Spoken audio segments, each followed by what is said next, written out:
Biocultores, buenas noches, bienvenidos a otra emisión más de Bioethics News y como cada lunes le damos la más cordial bienvenida a nuestro querido profesor, Pepe Arellano. Pepe, buenas noches, bienvenido. ¿Qué tal? Muy buenas noches a todas, a todos. Un placer nuevamente estar este día compartiendo con ustedes las noticias en bioética, por supuesto que, como siempre, merecen ser reflexionadas, doctora Netza. Así es. Y antes de comenzar y de darle la más cordial bienvenida a nuestro invitado de hoy, por favor, permítanos expresarles unas disculpas, unas sentidas disculpas a los seguidores del doctor Lloret por la falla de la semana pasada. Les rompimos un poco la expectativa, pero créanme que hasta el momento no entendemos por qué el sistema no aceptaba más allá de 3 minutos del video. Les expresamos nuestras disculpas, pero la entrevista está disponible completa aquí en el canal y esperamos resarcirles el asunto con otra participación del doctor Lloret. Y bien, pues hoy nuevamente toda una referencia, Pepe, si te cedo la palabra para que tú lo presentes como merece al doctor Ausin. Por favor, Pepe. La mejor forma de presentar al doctor Ausin es decir que el doctor Ausin es ante todo un gran humanista, un gran bioeticista. Él está actualmente en el Centro Superior de Investigación Científica en Madrid.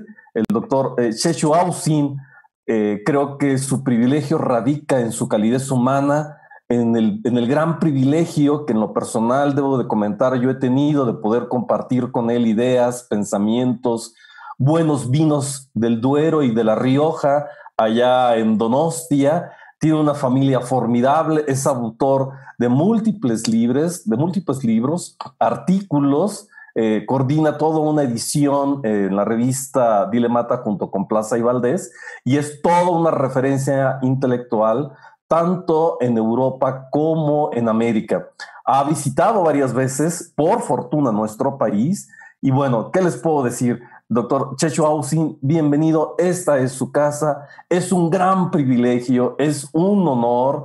Cuando abrimos las cámaras y nos vimos después de un rato de no estar en contacto, fue una sorpresa maravillosa. He tenido el gran privilegio de coordinar un número sobre casuística hace algunos años en la revista internacional de éticas aplicadas Dilemata, que justamente él coordina, él es el director.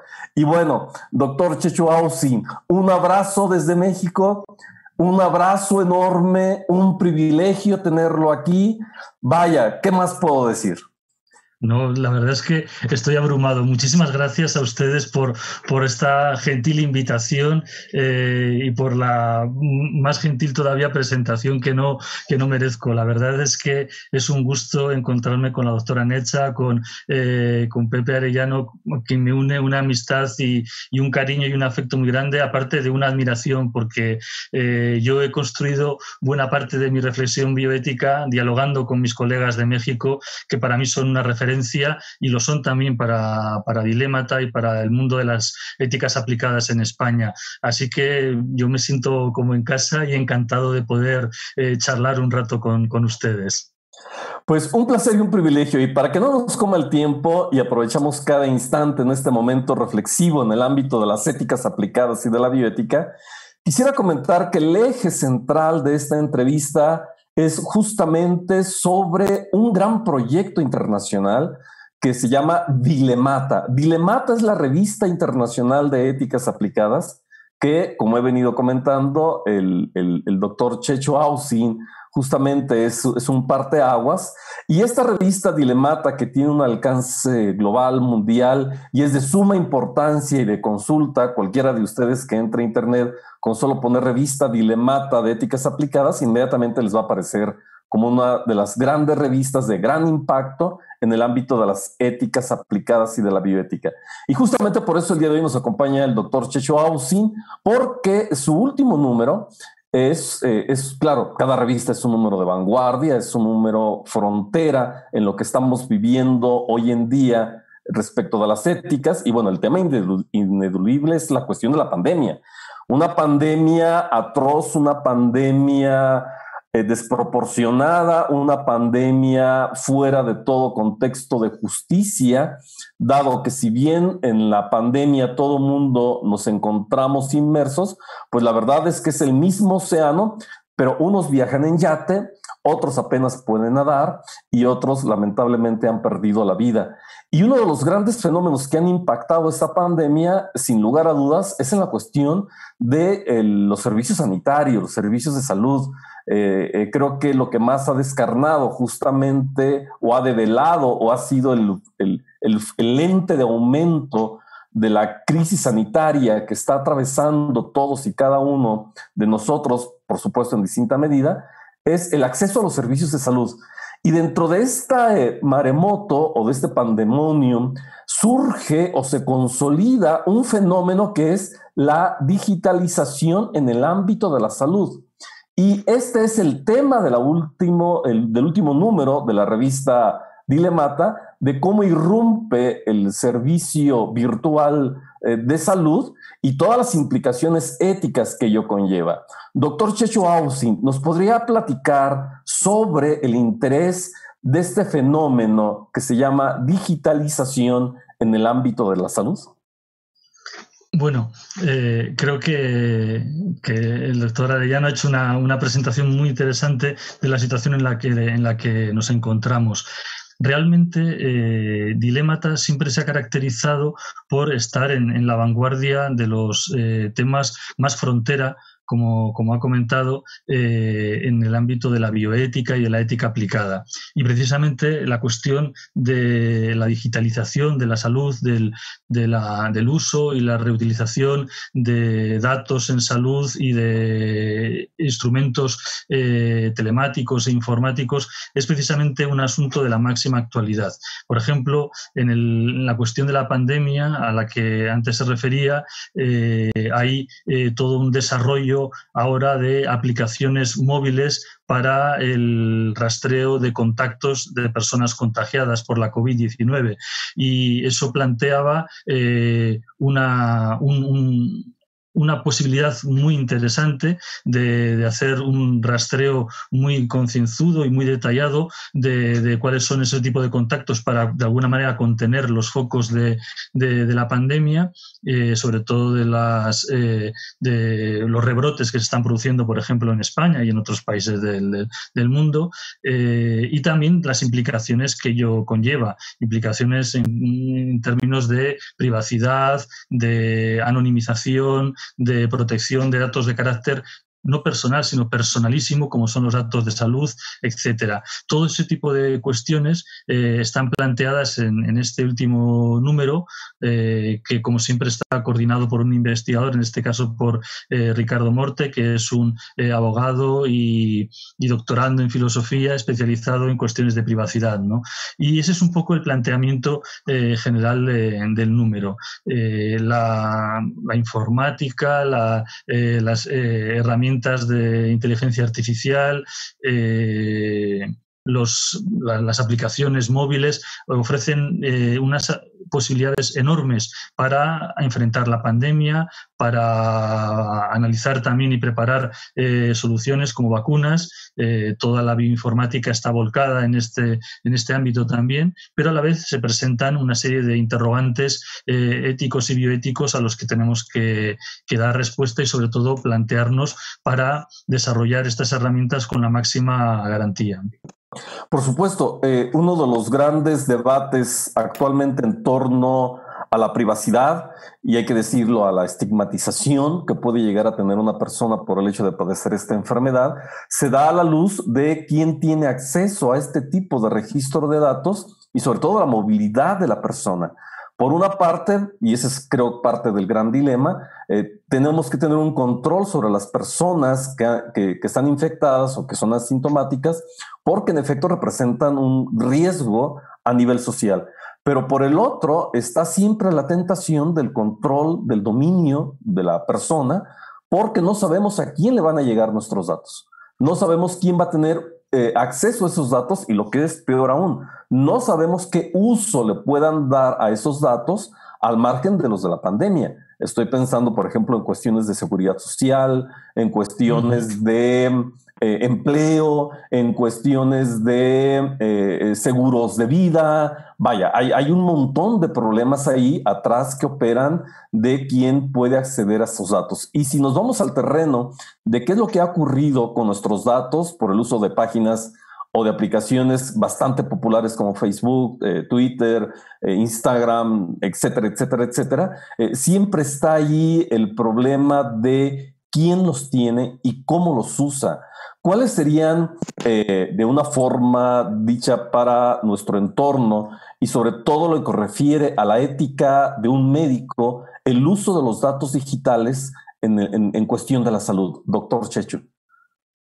Bueno, es una pregunta muy grande y muy difícil. En primer lugar, hay que plantear que la reflexión ética debe estar desde el mismo diseño de las herramientas que vayamos a utilizar en la digitalización de la salud. Es decir, lo que no podemos plantearnos es a posteriori si hay un uso de un tipo o de otro. Creo que lo mismo que se habla de la privacidad desde el diseño, también hay que hablar desde la ética desde el diseño de las propias herramientas. Y, por ejemplo, algunas herramientas para el rastreo de contactos que se han desarrollado en Europa y en concreto en España se basan en protocolos que no suponen la geolocalización de los individuos y por lo tanto su permanente monitorización, sino que se basan en el Bluetooth y una serie de contactos que se establecen de manera anónima a través de números aleatorios. Es decir, se pueden hacer rastreos de contactos en el momento en que alguien ha estado más de 15 minutos con una persona y su Bluetooth se ha conectado, se le puede avisar que ha estado en contacto con una persona que ha dado positivo en la COVID, pero hasta entonces todos sus movimientos siguen siendo anónimos y por lo tanto no hay localización y por lo tanto no hay vigilancia, que ese es uno de los riesgos de este tipo de aplicaciones. Por otro lado, los datos en salud ofrecen un potencial de investigación y de conocimiento enorme que no deberíamos desdeñar.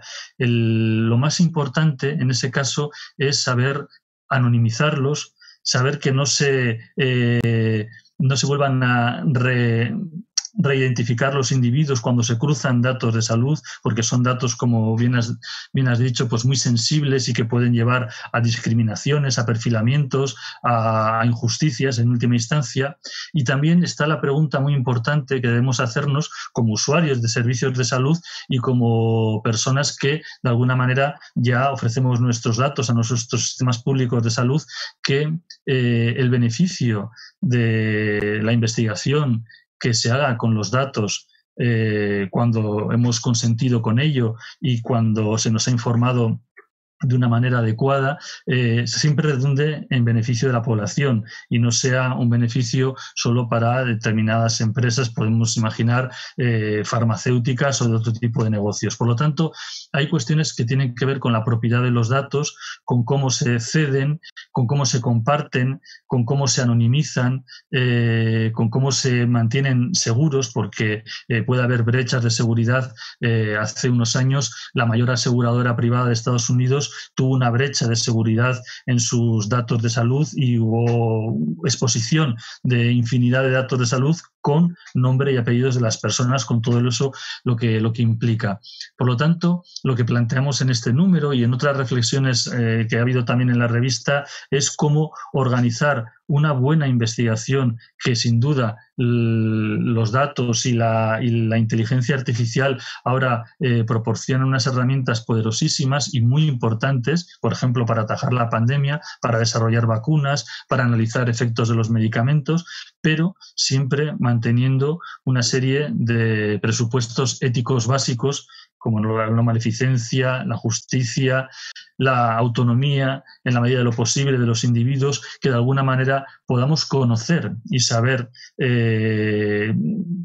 a dónde van nuestros datos. En España incluso se están planteando en algunos debates, y yo creo que eso irá a más, establecer una política de donación de datos de salud, lo mismo que tenemos donación de órganos, para promover precisamente su uso y utilización para la investigación biomédica y otro tipo de investigaciones. Pero siempre hay que establecer una serie de marcos éticos y jurídicos para poder hacerlo con garantías y sobre todo para evitar cualquier daño, cualquier discriminación y cualquier perjuicio. De acuerdo. Doctora Netza. Sí, a mí me parece que es un fenómeno que no es precisamente naciente a raíz de la pandemia, pero sí explosivo, o sea, se volvió, se agudizó y nos puso en reto, y me parece que se tiene que separar en dos niveles: la macroseguridad, que es todo lo que ustedes ahorita ilustraron de forma muy acertada, y la microseguridad, porque también esto nos llevó a la situación de la telemedicina, de tener que dar consulta, o sea, en el nivel más práctico, más clínico, el tener que dar consulta a los pacientes a través de todas estas plataformas, dispositivos. La telemedicina se volvió en este momento la mejor herramienta para tener cierto acercamiento, pero el punto también es que despersonaliza aún más la atención clínica, no se puede explorar físicamente al paciente, y esto también puede degenerar en sesgos, en fallas diagnósticas, fallas terapéuticas. Entonces, si bien la digitalización permitió en este momento de alguna forma que el paciente tuviera cierto contacto con su médico, también es cierto que ambos se vieron expuestos a estas fallas, a estos sesgos que simplemente por el hecho de no estar en un contacto directo pueden surgir, y que después puede también degenerar, como muchos ya lo han anunciado, en la segunda pandemia, que es las cuestiones de repercusión médico-legal para los profesionales de la salud. Entonces, me parece que este fenómeno no es que comience, pero todavía se va a volver más complejo en la medida en que las circunstancias no permitan la consulta clínica como era antes de la pandemia, porque si bien ya, al menos aquí en México, ya se están abriendo los hospitales, sobre todo los públicos,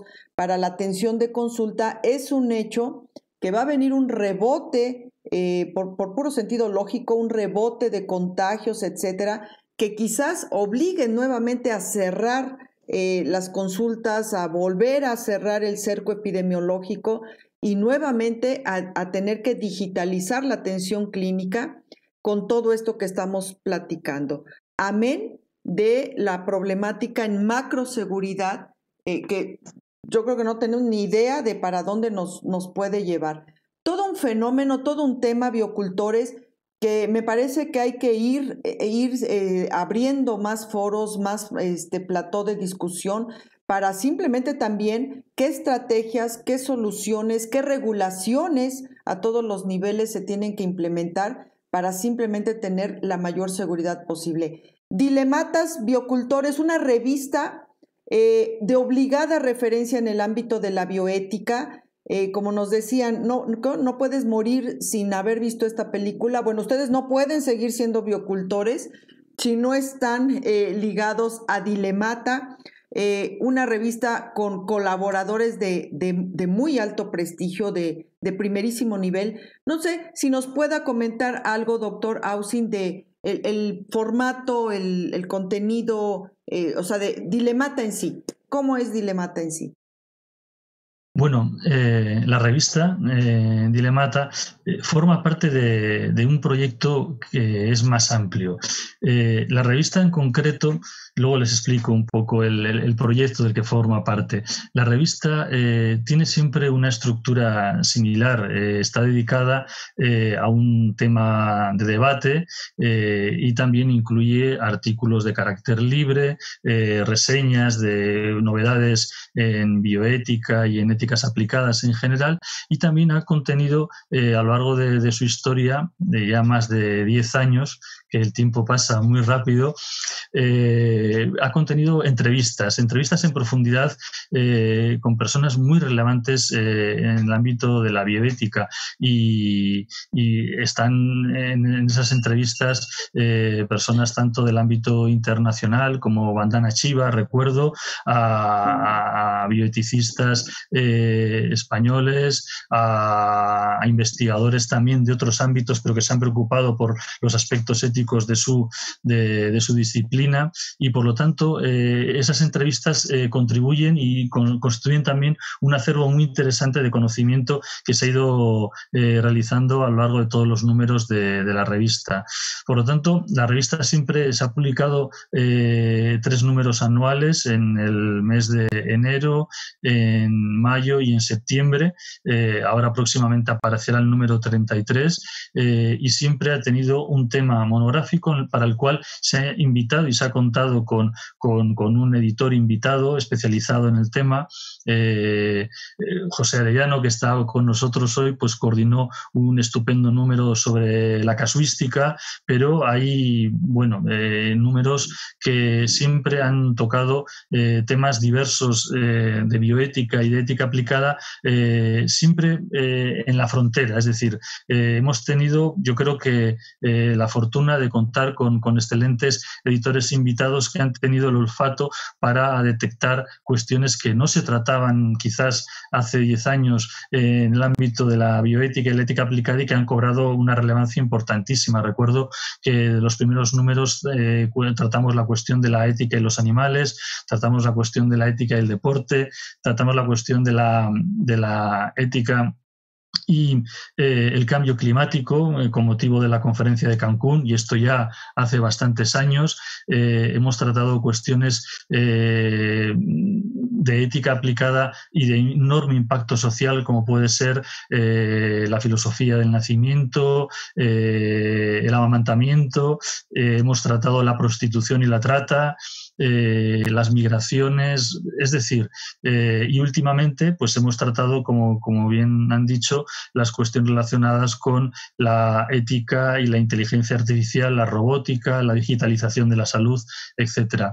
La estructura de la revista siempre ha mantenido ese esquema, y desde luego siempre lo hemos hecho además con unos criterios éticos que hemos aplicado desde el principio. Ahora es moneda común publicar en abierto, muchas veces previo pago, lo cual me parece una mala práctica, pero en Dilématas siempre se ha publicado en abierto utilizando herramientas. El propio soporte de la plataforma es software libre, y siempre se ha publicado siguiendo criterios científicos, con revisión por pares, pero nunca ni autores ni editores han tenido que pagar absolutamente nada para publicar.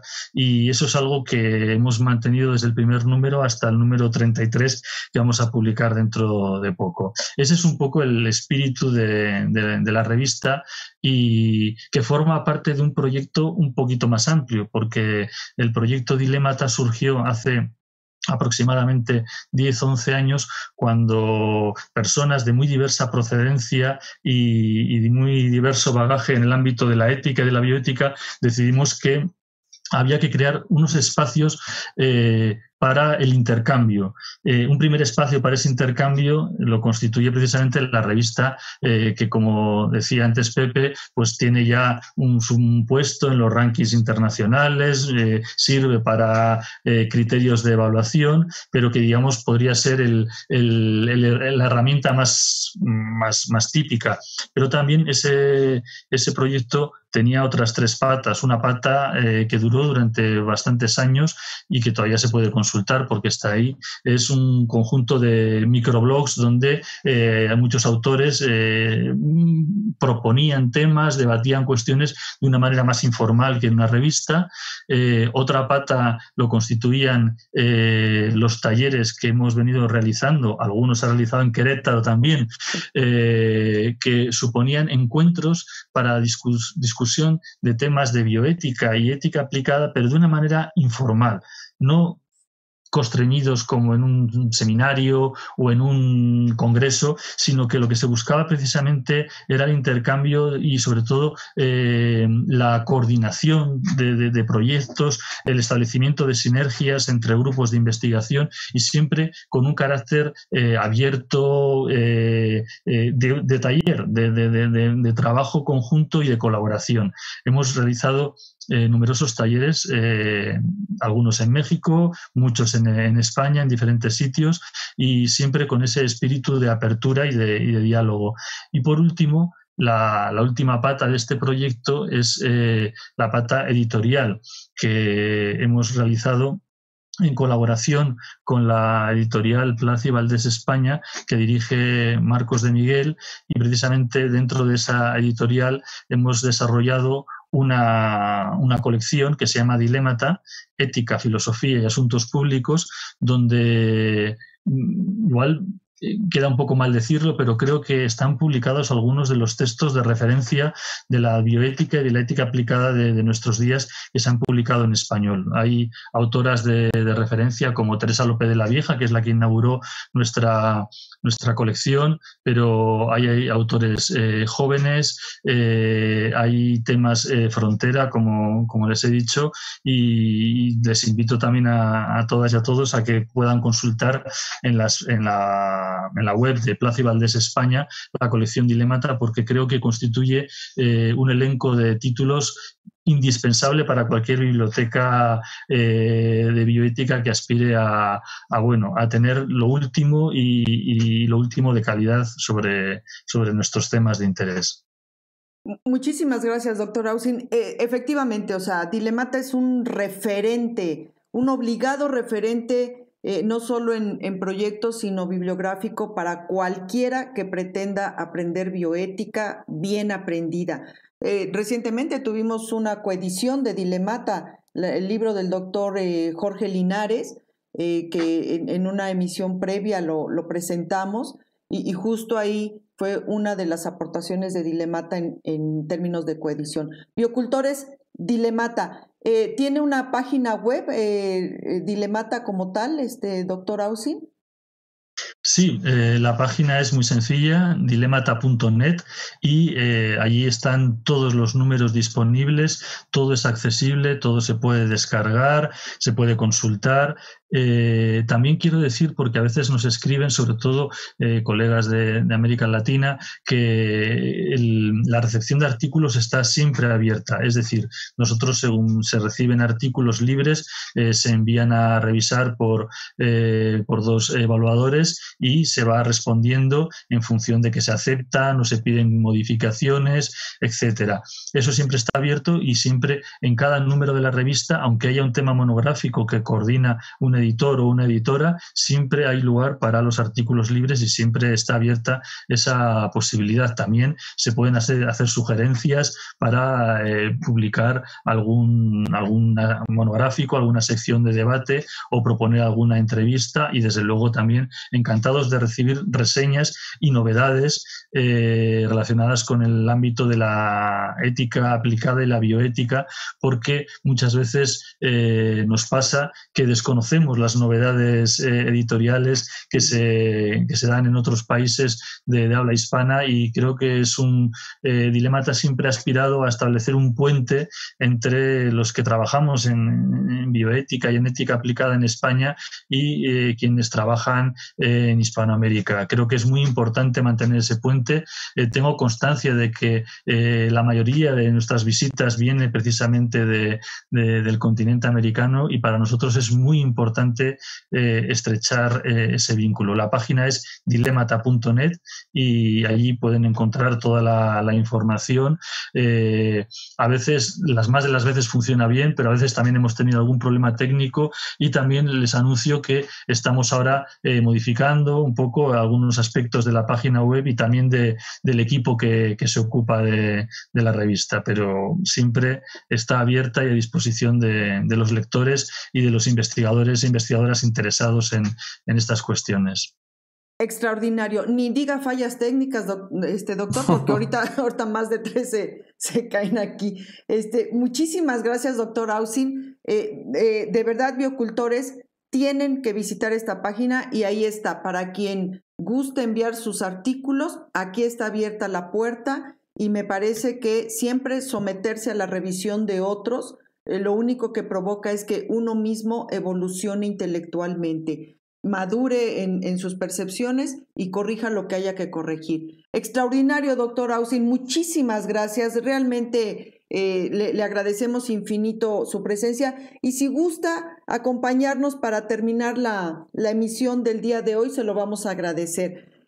Por Pepe, supuesto. Pues seguimos con un par de noticias que se dieron y tenemos que la Iglesia Católica de Francia rechazó el proyecto de ley de bioética, así se llama la ley de bioética, propuesta por la Asamblea Nacional, que es una de las dos cámaras que componen el Parlamento francés, y esta asamblea, el 1 de agosto previo, o sea, en este mes, aprobó este proyecto de ley de bioética, la cual permite que se añada como causal de interrupción voluntaria del embarazo el sufrimiento psicosocial. Bueno, pues la Iglesia Católica Francesa dice no e impugnó esta aprobación de ley y entonces está a la espera de ver qué resolución se emite, si se va a aceptar o no como causal de interrupción voluntaria del embarazo el sufrimiento psicosocial. Pepe. Yo creo, doctora Netza, pienso que la influencia de la Iglesia Católica, no solamente en Francia, sino sobre todo en países como nuestra realidad nacional en México, sigue siendo muy fuerte y lamentablemente, y utilizo el concepto lamentablemente porque la argumentación en el terreno de la bioética, lejos de provenir de una reflexión crítica de fenómenos tan complejos como es la interrupción legal del embarazo, está sustentada sobre todo en cuestiones dogmáticas, en cuestiones de fe. Y justamente en ese mismo tenor, México ha padecido en distintos momentos históricos este fuerte peso que tiene esta institución religiosa.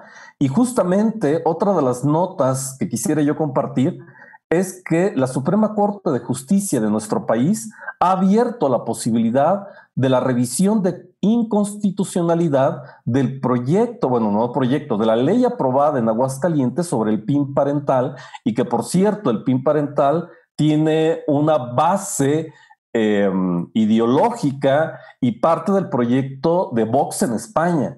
¿En qué consiste? Bueno, ya lo hemos comentado en otras emisiones, en la restricción por parte de los padres para que sus hijos sean enseñados en educación sexual en las escuelas, es decir, que la educación esté a manos de los padres y no de la institución, lo cual por supuesto representa nuevamente un riesgo en el terreno de los embarazos no deseados, de la cuestión del reconocimiento a la diversidad sexual, la cuestión de los anticonceptivos, el riesgo que representa la no formación en el ámbito de la transmisión de las enfermedades venéreas, etcétera, etcétera, etcétera. Sin lugar a dudas, creo que este es un debate y es una presencia en donde los biocultores, los que nos estamos dedicando al ámbito de la ética, tenemos siempre que estar muy atentos y hacer aportaciones críticas ante estos embates. Doctor Checho, ¿qué nos puede comentar?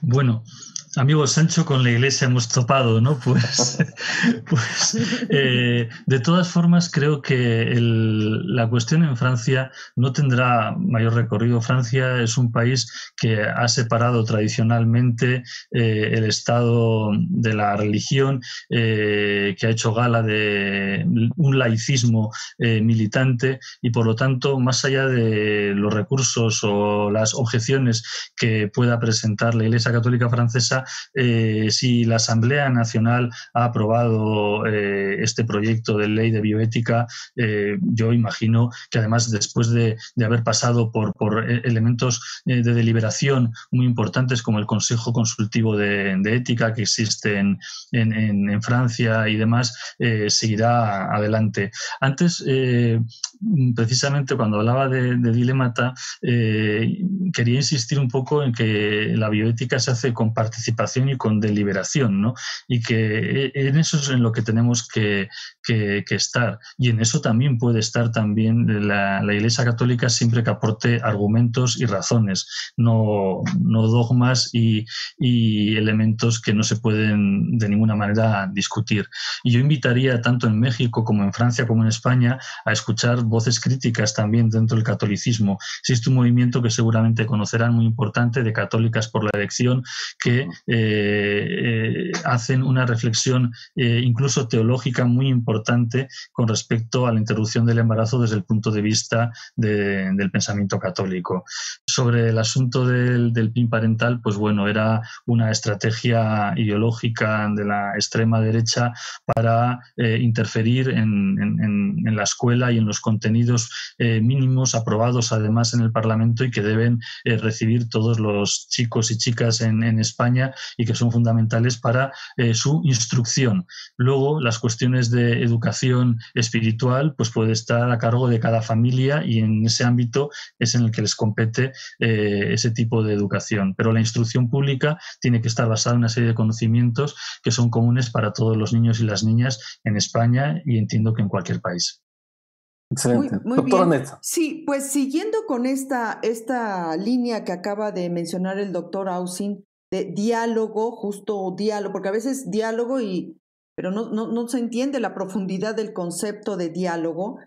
Salió también publicado por la Ciudad del Vaticano la encíclica, como ustedes sabrán, biocultores, cada vez que ocurre algo grave en el mundo, el Vaticano emite una encíclica y finalmente salió publicada la concerniente a la pandemia que nos ocupa, Humana Communitas, y aquí entender que también a veces no se comprende bien qué significa laico, y laico no es antirreligión, sino laico al contrario, es una puerta abierta a todas las voces, es una especie de cierta neutralidad en cuanto a las posturas, precisamente para que todas las voces que quieran expresar algo lo puedan hacer y se permita este diálogo, no solo en su extensión, en su diversidad, sino también en su profundidad, y que seguramente al hacerlo en profundidad se encuentran puntos comunes.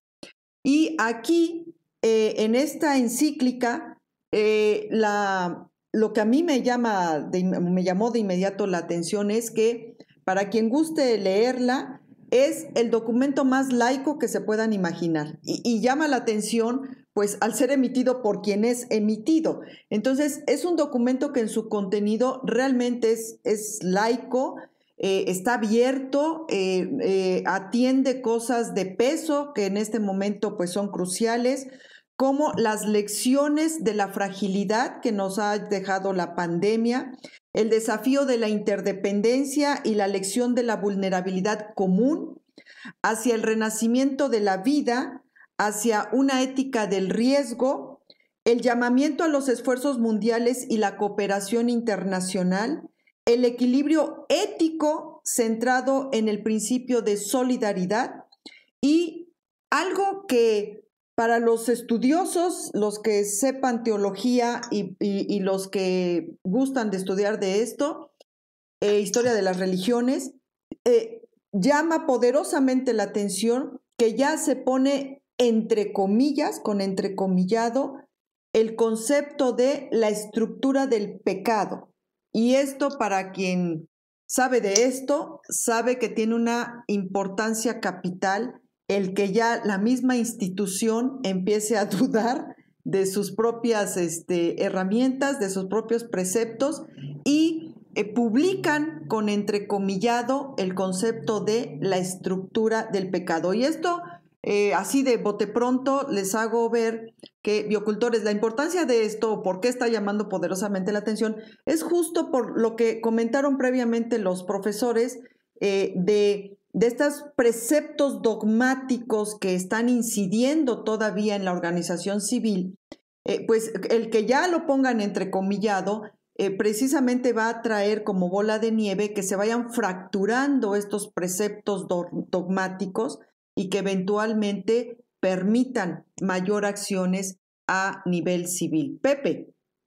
Sí, de acuerdo. Creo que ahí estás tocando un tema crucial, que es la cuestión de cómo y que ya lo nombró el doctor Checho, la cuestión de las voces críticas al interior de la Iglesia, y yo me quedo con esa parte del énfasis que se está realizando en el ámbito de la responsabilidad social y del reconocimiento del otro por parte de una institución como la Iglesia Católica. La historia misma nos ha enseñado que no podemos existir sino mediante el reconocimiento del otro, o lo que también se llama, y que aquí quisiera nuevamente hacer alusión a la revista Dilemata, en este último número, porque contiene un artículo dirigido justamente o temas que toca relacionados con la comunidad moral, la cuestión de la responsabilidad ampliada, diría María José Guerra Palmero, una importante investigadora de la Universidad de La Laguna, y que desde esa perspectiva venga la reflexión y vengan los aportes relacionados a la responsabilidad moral que tenemos como comunidad, como planeta, como personas, no solamente en el ámbito de las relaciones interpersonales, sino también en las relaciones con la naturaleza, con los animales no humanos, con las personas no humanas, con el medio ambiente.